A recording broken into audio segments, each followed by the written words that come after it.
everyone! I am Mecha 42, your favorite YouTube harpy, and Star Wars fans will probably know this article writer right here, this Scott Mendelson guy. I've actually not covered any of his articles, I believe, on the channel. I know I've seen a lot of them covered here and there. This is one of those articles that gets my attention just because of the headline. This is painting Star Wars in a negative light. And you know, I am one of those people who are a fan of both. I love Star Wars and Star Trek. So when I see this crap from the media, I just hope I'm not going to have to title this "Another Crappy Media Outlet is Attacking Fans." I don't want to see that. Let's get into the article. Oh, I should probably read these before I start recording these videos. But, you know, I think you like the raw reactions. I hope you guys like the raw reactions. To the surprise of absolutely no one paying attention, Paramount/Viacom has discreetly pulled the plug on the 4th chapter in their rebooted Star Trek movie franchise. This tidbit was buried in a Deadline article about the new Game of Thrones prequel spinoff, as the pilot episode is to be helmed by S.J. Clarkson. Clarkson was set to direct the sequel to Star Trek Beyond, and her attachment to the HBO fantasy prequel series is tied to Paramount pulling the plug on the sci-fi sequel. So, barring a reemergence or a change of heart, Bad Robot's rebooted Star Trek franchise is no more, and truth be told, 'twas Star Wars that killed Star Trek. Really? I thought Star Trek did a pretty damn good job of killing itself by trying to be Star Wars. Oh, maybe that's where it is. Maybe Star Trek was trying to be too Star Wars-y. Because they're not the same thing. You go to the different franchises for different things, you know? I go to In-N-Out Burger for something different than I go to Taco Bell for, you know? As you recall, Paramount and Friends put the kibosh on on the Star Trek feature franchise after the disastrous performance of Star Trek Nemesis in December 2002. Facing off against the Lord of the Rings: The Two Towers, the poorly reviewed Patrick Stewart, Tom Hardy sci-fi actioner opened with just $18.5 million, below Made in Manhattan with the porno, Vanessa Del Rio, which opened to $18 million the same weekend. No, probably not. I think that was from the 70s. And flamed out to just $43 million domestic and became my go-to example of unusually awful December legs. It earned, well, that's because, no, read the article. I'm not going to take too many breaks this one. It earned $67 million worldwide on a $60 million budget, while Jennifer Lopez and Ralph Fiennes flick earned $155 million worldwide on a $55 million budget. Yes, romantic comedies that cost $55 million used to both exist in theaters and be smart investments. Yeah, we got too many of them though. I've never been a romance comedy sort of person. Anyway, the Next Generation cast was put out to pasture, and 7 years later, we got J.J. Abrams' rebooted Star Trek. In a clever use of time, in the worst possible use of time travel ever, with the biggest plot hole I've ever seen, big enough to fly the Enterprise through itself. Somehow, the Romulans couldn't detect their own sun-going supernova. We can detect that now with our technology. Just saying. Allowed the movie to rewrite history without invalidating the previous 43 years of Trek shows and movies. Star Trek cast a motley crew of younger actors: Chris Pine, Zachary Quinto, Zoe Saldana, Carl Urban, John Cho, Simon Pegg, and Anton Yelchin, to offer a new variation of the original Enterprise crew. The action-packed and mega-budget $150 million sci-fi adventure received a rare pre-release reviews, and thanks to some reviews and some terrific trailers, the film snagged a stunning $79.5 million debut weekend, counting Thursday previews. It was an unapologetic crowd pleaser, offering the kind of zippy and quippy mix of nerdy sci-fi. No, it didn't. And it really didn't have sci-fi or nerdy stuff. This is a Star Trek movie for people who don't like sci-fi stuff and aren't really nerdy. You know, this is for the trendy people who know that nerdy is trendy.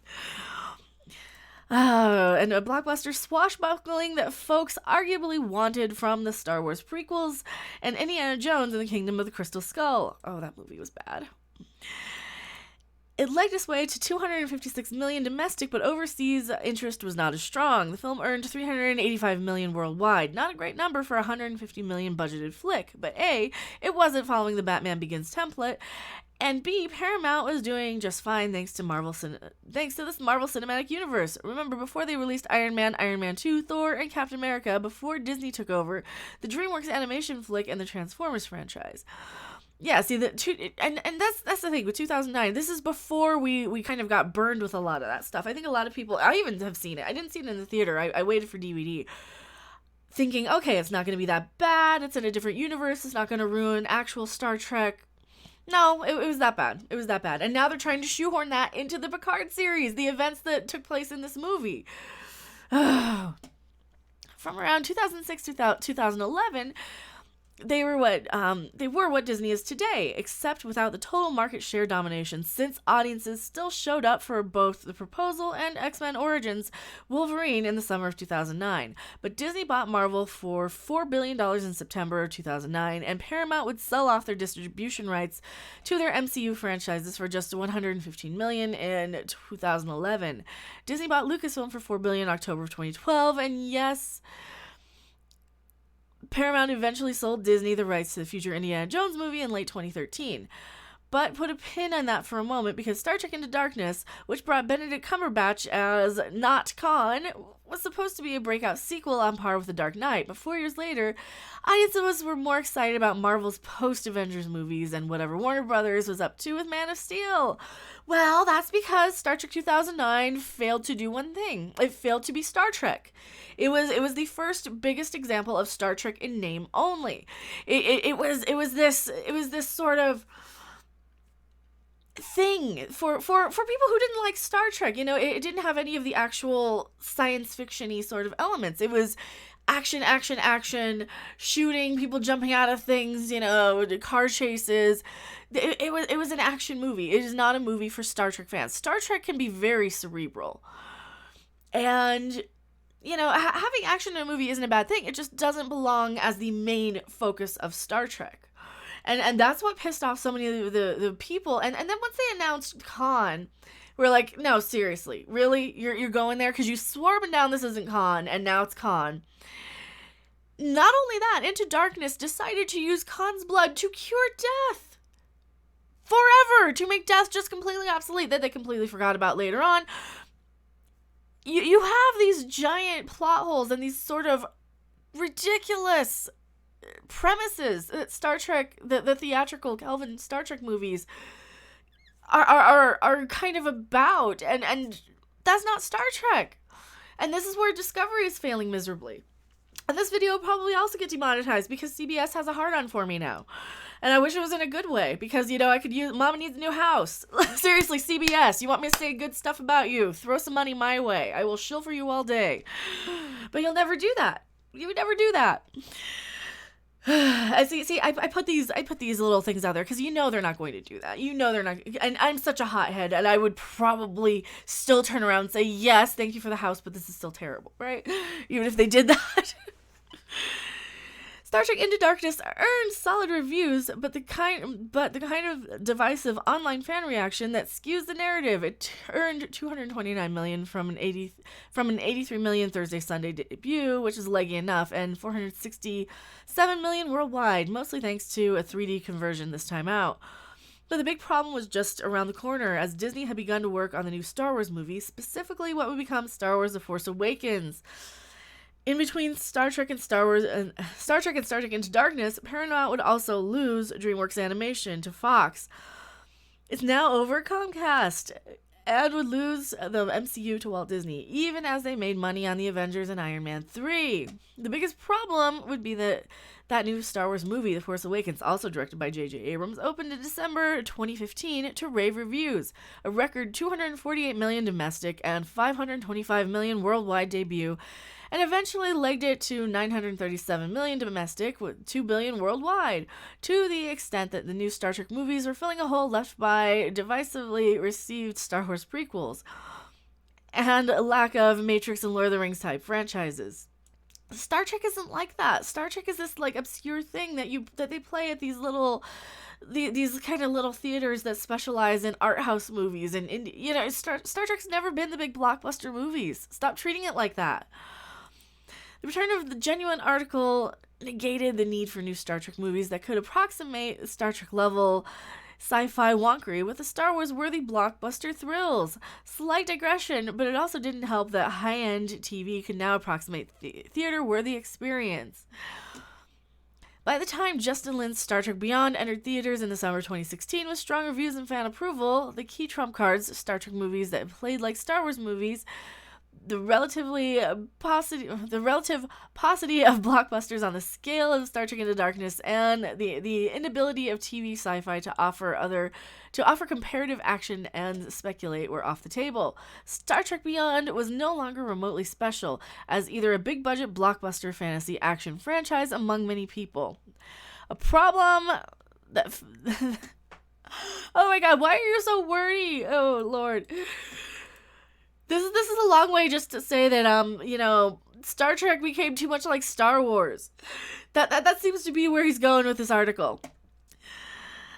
A problem that fell before many big movies in the summer of Warcraft, Independence Day, Resurgence, and Ghostbusters. Well, Ghostbusters pissed off the fan base. Star Trek Beyond, I believe, what was it, Beyond? Was that the third one? Star Trek Beyond, I don't remember watching. And I remember seeing it just because I heard it was better than the others. I heard it was probably the best of the 3 Kelvin movies. It still wasn't good, and I had to kind of be told that, yeah, you did see this. I don't remember it. I don't remember a thing of it. It's the one where this thing happened. No. And it took CinemaSins, Everything Wrong with Star Trek Beyond, for me to even remember I had seen it. I'm like, oh, okay, yeah, I think I did see this movie. Yeah, it was just so immemorable. And you know damn well they pissed off a lot of fans by bringing Khan into the second movie. They're making these like Star Wars, and you shouldn't be doing that. Yes, or as a Star Trek movie that was on the same playing field as Star Wars. They're not. They're two different things. Once Star Wars rode back into town, there was no real reason for general audiences to get excited for another new Star Trek movie. Just as Star Trek Nemesis paled in comparison to the Star Wars prequels, the Harry Potter flicks, Spider-Man, and Lord of the Rings, so too does Star Trek no longer play as an event movie alongside The Last Jedi, Avengers Infinity War, and Aquaman. But to the extent that Star Trek provided the next best thing to Star Wars in 2009, a follow-up to the $338 million grossing Star Trek Beyond would be saddled with its existence both as damaged goods and merely a giant among giants. Smaller than Fate of the Furious, The Last Jedi, and Avengers Endgame. As for now, Star Trek Discovery is apparently delivering the action-packed Star Trek-worthy thrills. No, Star Wars-worthy. It's Star Wars. Worthy thrills on CBS All Access, while Seth MacFarlane's The Orville, all hail the Orville, love the Orville, is going the topical sci-fi and talk over action and interstellar adventure route over at Fox. Not only is the Bad Robot Star Trek franchise not only or biggest Star Wars type series in town, it's not even the only major Star Trek option for fans and general consumers. And with Chris Pine and Chris Hemsworth apparently refusing a pay cut from contracts foolishly negotiated before Star Trek Beyond opened, Paramount had little choice but to walk away from the movie, likely to cost as much as Transformers, but earn about as much as Bumblebee. So this just goes on for his experience and blah, blah, blah. And we do know that Midnight's Edge did, I believe, broke the story about the whole Chris Pine and Chris Hemsworth not wanting the pay cuts and thinking that they're big stars now. We can't take this little pay cut for this Star Trek movie. This is supposed to be the big time. This is like Star Wars, right? No, it's not. It's really not. These to me, and I know some of the movies do better than others. To me, I had to go drive to the next town over as a kid to go and watch Star Trek movies in the theater. They weren't the biggest blockbuster ones. They weren't. If you live in a small town where you get 2 movies and 4 movies come out, you're not going to get the Star Trek movies anyway. At least I wasn't. And that's one of the biggest problems I'm seeing with the new Star Trek is they keep trying to make it so much like Star Wars. So in that sense, yes, he's right. Star Wars is kind of to blame. I think that's a good thing, though. I don't think blame is the right word. I think and Disney Star Wars deserves thanks for it. I mean, because at the end of the day, I know I don't want any more Kelvin movies. The cast was fine. The movies were kind of crap. They were kind of like fan fiction, you know? They really felt like fan fiction. They felt like fan films with huge budgets. Whereas we have fan films like Axanar and Star Trek Continues even. You know, we have fan projects that are more in the spirit of Star Trek than people with the rights. And what kind of crazy mixed up parallel world are we living in when that's the case? Anyway, what do you guys think of this article? Let me know your thoughts. This is a weird one. I usually don't read Scott Mendelson's stuff, and that's probably why. But I just thought this is kind of an interesting thing to see now. Some of the mainstream, and you know he's one of the shill media people. You know, some of these mainstream kind of shill media people are now kind of admitting that these new Star Trek movies are a little too much like Star Wars. So it's just kind of a fun article.